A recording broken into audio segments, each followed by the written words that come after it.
All right. So we've been going through all these, and we're going to continue to do this, go through them. The first one, obviously, the BNSF. We're going to do the Northern Pacific. And if just a review, the Santa Fe was the biggest of the BNSF, and then the Burlington was, and with the CNS, they always advertise themselves as 11,000 miles, which is what they had. And then the Great Northern, and then the Northern Pacific was a bit smaller. And we'll see why that the Great Northern grew more than the NP. NP was earlier, but it also had a lot of financial problems, and did not have Jim Hill. That was one of the big problems. But the Great Northern was always more advanced and kind of a little bit more razzle dazzle. The NP was very conservative. And I believe it's because they went bankrupt 3 times, and that kind of shell shocks the organization, and you get a very conservative culture. The GN never went bankrupt, even during the Depression, because of Jim Hill. So if we looked like this is 1950, and again, we looked at that because it's the middle of the century. It's about halfway through the steam diesel transition. So the Great Northern had 568 steam engines in 1950 and 424 diesels. Now, if you factor in the fact that steam engines have a lot lower availability because they have to go to the shop after they've run, the diesels get to the end of the line and they just fill up the oil and the water and check them out, and then they head back. And so I think in terms of, even though they were in multiple units, I think between diesel and steam, I think it was probably about half and half in terms of ton miles hauled. But we see that so the Great Northern was almost half diesels, but the NP still had 661 steam engines and only 207 diesels. And that's because it's a more conservative railroad, and because they had gone bankrupt. So it was always very conservative. So we'll go through some of the historical highlights, and this is a map of the Northern Pacific that they advertised in the 1950. And so here's the Chicago. Here's Chicago to St. Paul. That was on the Burlington, which the NP owned almost half the stock, and the Great Northern owned almost the other half. So the two railroads controlled the Burlington. And then of course the NP had the line to Duluth we'll talk about, and then a line from Staples across to Superior and Ashland. And then they had kind of a convoluted line up to Winnipeg, and then they headed across North Dakota, Montana to Spokane, and then to Portland, and then up to Seattle. And so because it was much earlier than the other railroads, they really got most of the big population centers in North Dakota, Montana, and Eastern Washington. The official start date was May 1866. And then later they had to extend it because that was right after the war, and there were problems financing and stuff like that. So so the land grant was modified by Congress. There's the capital in 1870. And they granted additional land, and they did allow the sale of mortgage bonds because it wasn't going to happen. So meanwhile, the Lake Superior and Mississippi Railroad built from St. Paul to Lake Superior to Duluth.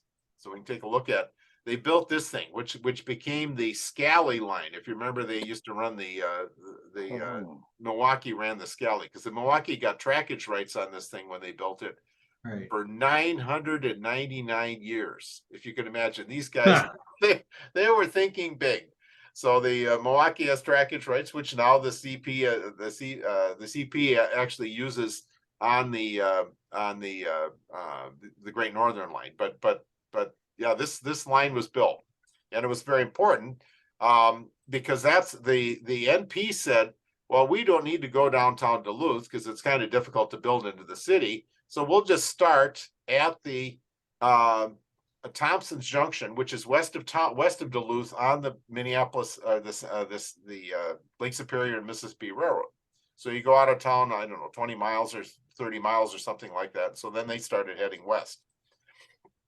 So in 1871, they built across Minnesota into North Dakota, and they also started on the west end at Colima, Washington, which is on the Columbia River, building towards Seattle. So they were working on both ends. And so in 1872, they reached Fargo, and in 1873, they reached the Missouri River. So now they were cooking along pretty good. And they also built these big shops. You might have seen them sometime in Duluth, in Brainerd. big Brainerd, shops, yeah. and they're still there. You can see this is a modern day. Yes, they are. It's I a go by them every huge time. event center and all sorts of things, but they huge buildings, so they kept them, which is nice. So on the west end, here's Colima, Washington, right here, and so they were building this line from Colima up to Tacoma and then Seattle, and this became the only line. The Great Northern got trackage rights on it, and eventually Union Pacific got trackage rights on it. So today it is BNSF, and that's also where they run the coaster or whatever they call that thing that runs between Sounder. Seattle, Sounder, yeah. and Portland. So anyway, in 1874 they defaulted on bond interest because their financing was always a little bit dodgy, and so here's Wall Street. So they started having financial problems, and they continue to have financial problems. And so then partially because the NP failed, other railroads failed, they had a financial crash. And so for 7 years, not much happened. But then in 1862, they got going again, and they laid 164 miles across North Dakota, and they finished 45 miles in Washington, all the way up to Tacoma. And so Henry Villard was head of the NP, but he also started the Oregon Railroad and Navigation Company.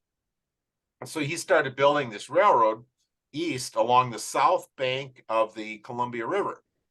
And he just continued right on up because the Columbia doesn't, he didn't have to cross the Columbia here. The Columbia River kind of flows like this, and then it kind of heads north. So he just built all along the south bank, all the way up to Portland. And so that became the route that the NP came in, and then they just went down the Oregon Railroad Navigation Company to Portland, and then they went up to Seattle, like that. But that line's now UP, right? Yes. Yeah, The Union Pacific later got a hold of this, and this became the Union Pacific line. Here it splits off, and it goes down through the Blue Mountains to Salt Lake City. Yes, you are absolutely correct. Yeah. And the BNSF's on the north side of the river. Yes, they built the Spokane, Portland, and Seattle on the north side. You're absolutely correct. Yeah. And so, so then the NP said, we don't want to. We want to have our own railroad into Seattle and Tacoma, and this is a long, convoluted way to go. You have to go all the way down here like this and back up to Seattle. So they started building this thing, and they did pretty well. Of course, then they had again in the Cascades, like they ran into on the Great Northern. So they went over Stampede Pass, and initially they had these horrible switchbacks like they have down in Peru, and then they built a tunnel.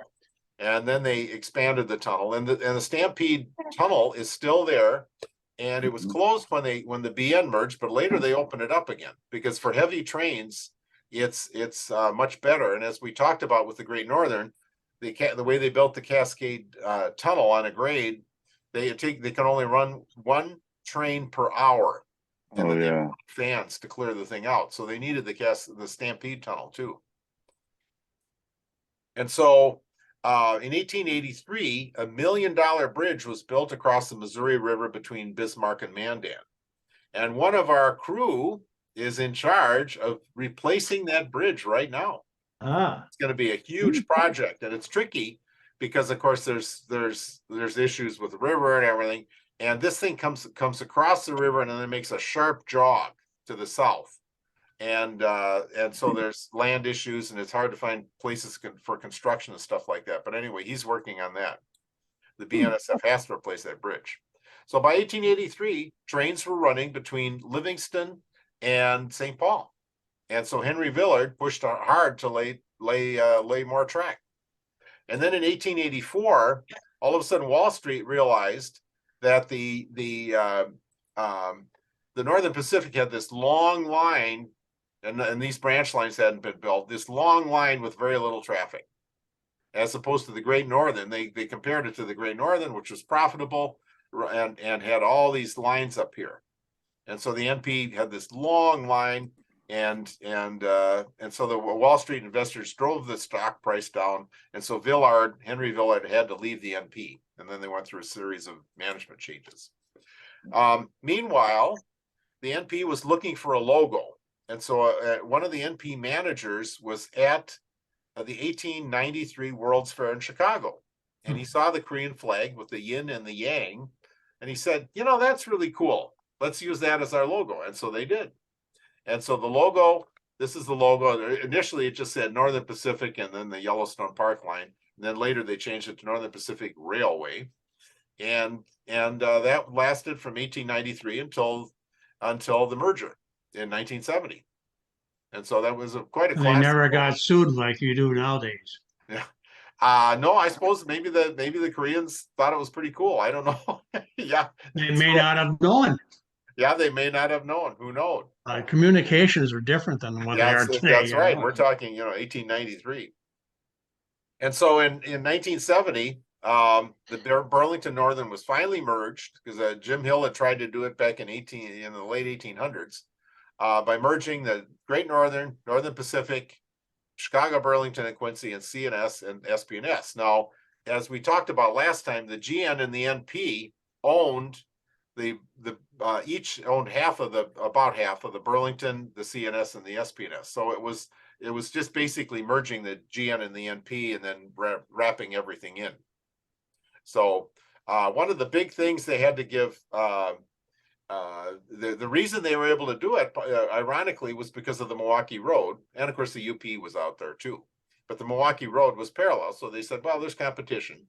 But ironically, the BN merger put the Milwaukee Road out of business. So, Yeah, they got all sorts of concessions, and Milwaukee was able to go into Portland, and they all of a sudden had all this traffic. But because they had built the Pacific Line and they never really recovered financially, they went for years. They had not maintained the track, and so after the merger, they had all sorts of traffic, but they just couldn't haul it, and they had a lot of derailments. It was really sad. So that's the history of the NP.